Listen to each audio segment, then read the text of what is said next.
Kasalukuyan pa rin na hinihintay ng ilang lider ng Kamara ang magiging aksyon ng Korte Suprema hinggil sa kanilang motion for reconsideration sa impeachment case laban kay Vice President Sara Duterte. Ang detalye ihahatid ni Kate Renya live. Kate? Princess, iginiit ng mga mambabatas na sakaling paboran ng Korte Suprema ang motion for reconsideration. Inaasahang agad na uusad ang impeachment process laban sa Vice Presidente kung saan ito huling natigil. Ipinahayag ng mga lider ng Kamara ang kanilang pag-asa na papayagan ng Korte Suprema ang motion for reconsideration na kanilang inihain kaugnay ng impeachment case laban kay Vice President Sara Duterte.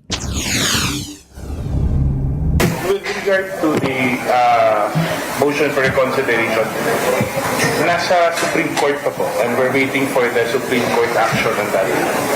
So presumably, if ever it is lifted or mabigyan due course yung motion for reconsideration, we expect that the process will take off where it starts and where it ended. Ayon kay Tingog Party's Representative Jude Asidre, mahalaga rin para sa Kamara ang pahayag ni Senate President Tito Soto na kikilos agad ang Senado sakaling muling maisumite sa kanila ang kaso. Samantala, nilinaw naman ni House Assistant Majority Leader at Lanao del Sur 1st District Representative Z. Alonto Adiong na ang naging desisyon ng Korte Suprema ay nakatuon lamang sa teknikal na aspeto ng proseso at hindi sa merito ng reklamo laban sa Vice Presidente. But let me just clarify that the petition that, the decision of the Supreme Court regarding the impeachment was more on the technicality and not on the merits of the case that we have. Dagdag pa ni Representative Adyong, wala pang bagong impeachment complaint na inihahain at hindi pa rin nagbubukas ang sesyon ng Kongreso, kaya't nananatili pa rin itong hypothetical o usap-usapan pa lamang.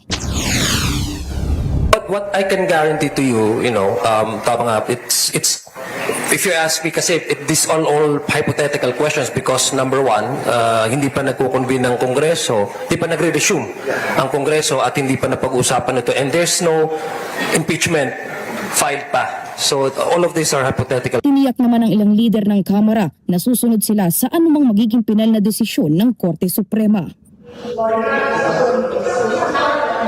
Princess, kasabay nito, ngayong 20th Congress, gumagawa rin ng hakbang ang Kamara para ayusin ang ilang panuntunan sa proseso ng impeachment alinsunod sa itatakda ng mataas na hukuman. Mula dito sa Kamara, para sa totoong balita sa Bagong Pilipinas, Kate Renya, Congress News.